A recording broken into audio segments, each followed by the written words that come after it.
Ron, what is it when you talk about manifestation model? What exactly do you mean by manifestation model? You know what, Michael? Nobody wants a Christianity, no matter how true it is, they can't get to work. And sometimes there's a gap between what we say we believe and what we actually see. And so I was praying about that in my office one day, and all of a sudden God gave me a set of principles that were intentional and sequential that you could take a look at that helped you to get from where you are to where you wanted to be.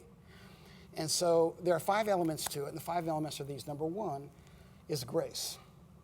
Grace is unmerited favor. In other words, there's something God did you can't earn. He put it in the kingdom for you to access if you'll operate in faith. But that only tells you that it's free. It doesn't tell you what it is. So if you look at Ephesians 1, 2, and 3, it talks about grace and peace, and it talks about what he's already accomplished through the Christ, through the finished work of Jesus Christ. So that grace is the finished work of Jesus Christ. Everything the finished work purchased is accessible to us as believers. And so that creates an identity inside of us.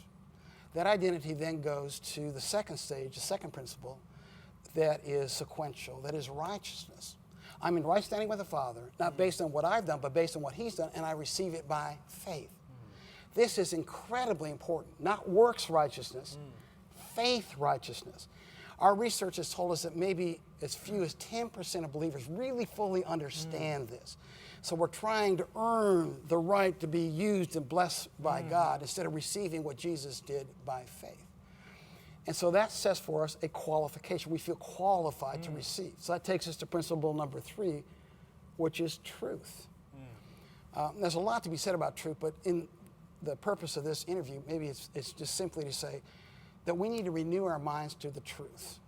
We're not trying to get something new, but we're trying to receive or understand what we already have. We are complete in him. And that becomes very important. So in Ephesians it says, to him who is able to do exceedingly abundantly beyond what we can ask or think according to the power that works within us. The power is already in us. We have to renew our mind to what we already possess. When that happens, it establishes our heart. All of Christianity comes out of the heart. As a man thinks in his heart, so is he. Above all else, guard your heart, for out of it comes the issues, the manifestations, the boundaries of life. And so that sets out another principle of grace, a divine influence upon the heart. So grace starts working in our heart, starts prompting us to do the things of God. That takes us to faith. Now, faith is a lot of things, but maybe at its base root is just intimacy with God. The more intimate you are with him, the easier it is to do what he says. So faith, I'm not trying to get... like a child that trusts their parent. Absolutely. I can see that with a small child. It's just, I believe. Absolutely. And so the more intimate you are with him, the easier it is to trust him, to believe him. So it's not faith in your faith, it's faith in his grace that takes place. Then that moves us to grace. You say, well, wait a minute. I thought you started out with grace. Well, this is what's called manifold grace, the many sides of grace. Another aspect of grace, and really one researcher told us that only 1.9% of people can give more than one definition of grace. So that means that over 98% of people don't really fully understand the impact of what grace has to offer. This last part of it is empowerment or ability. I say it like this. It's my ability to use God's ability to meet any need.